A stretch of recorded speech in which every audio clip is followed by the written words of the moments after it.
Name is Dia. I am studying in grade 3. I am telling Bhagavad Gita.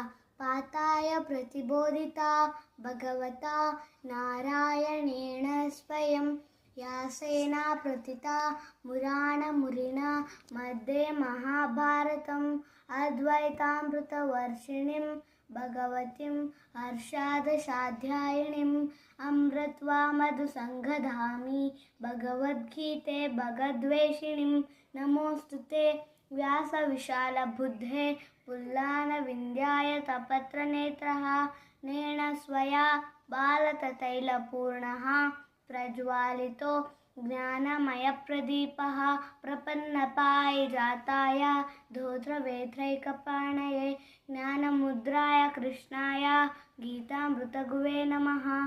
सर्वोपनिषदो गावो दोकाननन्दनः पादो वसुहुदे गोता गीतामृतं महा वसुदेवसुतं देवं कंसचालूनमर्दनं देवकी परमानन्दं कृष्णं वन्दे जगद्गुरुं लीटड्डोतकटा जय जयला नारायणे लोकपला शल्लद्यानदिगर्णे नमः हरि कैलक्तमटेशमः।